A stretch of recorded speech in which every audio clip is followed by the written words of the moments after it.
Hello everyone, I'm here today with my first ever wrap-up video.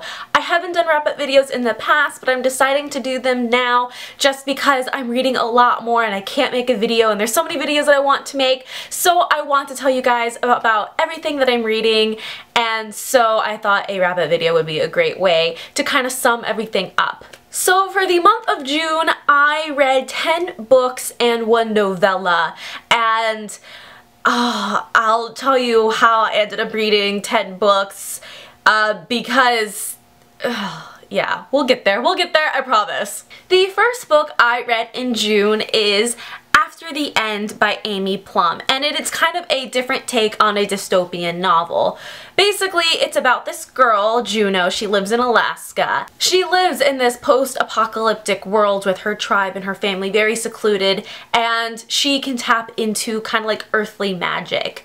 For some reason, she hears helicopters. She didn't even know that those were around anymore. She hears helicopters one day when she's out hunting for her tribe, and her whole tribe is taken. And so she travels to the United States and tries to find her tribe, only to find out that this dystopian world that she's been living in is a lie. There was no World War III, and now she has to live in like modern day society, and she's just really confused. Overall, I gave this book about 3 out of 5 stars. I liked it, it was enjoyable, but the book kind of focused more on like this earthly magic and connecting into the powers of the earth versus her kind of finding her way in this modern day world that she didn't know was so modern day, and I just kind of wished that it had focused on that a little bit more, but I will pick up the next book to see what happens. The book I read after that was a novella, and it is Tiger's Promise, which is a prequel to the Tiger's Curse series by Colleen Houck,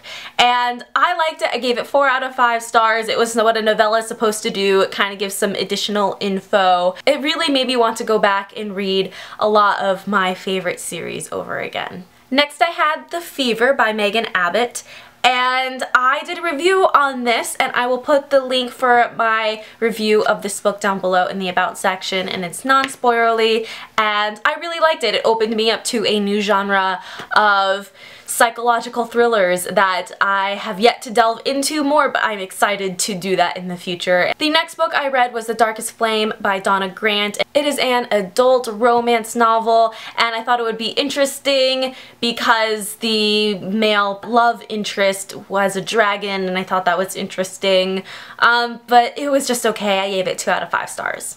I then finished an audiobook of Landlines by Rainbow Rowell. I gave it about 3 out of 5 stars for multiple reasons. If you want to see my reasons, I did a review on Goodreads, and I will put that link down below why I only gave it 3 out of 5 stars. I should also have a video coming out about audiobooks and what I think of them, and this was kind of my first try at audiobooks and just a discussion about them, so you should be seeing that sometime in the near future, and that could also probably clear up some of the reasons why I gave Landlines 3 out of 5 stars. And now for the reason why I have 10 books in June that I read, and I read all of these in about like a week and a half. And I loved all of them, and there's 6 books and by Shel Mead, and it is the Vampire Academy series. I've been wanting to read this series for a long time, and I just haven't gotten around to it, and I knew I would like the books, but I didn't know that I would love them, and they are fantastic. So there are 6 books in the series, and the first one is Vampire Academy. Then there's Frostbite, Shadow Kiss, Blood Promise, Spirit Bound, and The Last Sacrifice. And they were so good. Team Dimitri all the way. There's a little bit of a love triangle in there, I guess, but I never really considered it a love triangle because, let's just face it, her feelings just weren't the same, and yeah.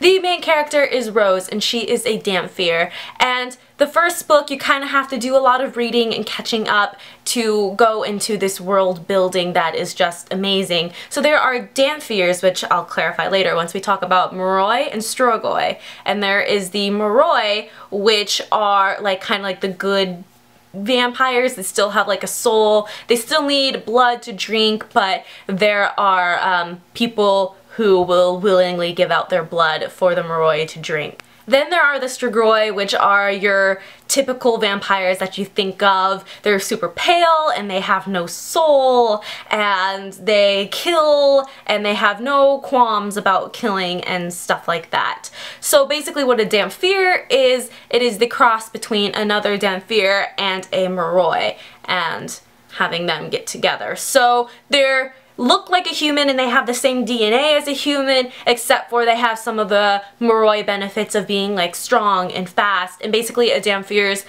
job is to protect the Moroi and they come first. And so it takes place in the St. Vladimir Academy and Rose has to protect her best friend Lissa, and there are things that abound that I can't tell you about, but it ends up kind of being a 6-series book. So it starts off of one thing and then it just develops into this whole big world, and Rose is such a great character. She's so witty and fun, and I love the series in general, and there's a spin-off series that I really can't wait to read, and I don't know when I'll be getting to them, but I want to read them so bad. I put a review of the series on the final book of the series, and so I will link down below in the About section just kind of my thoughts of what I thought about the Vampire Academy series and why I loved it.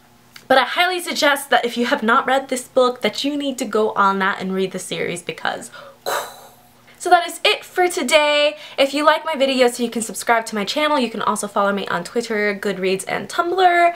And until next time, bye! That didn't work. Let's try this again. Yeah, there we go. Run away.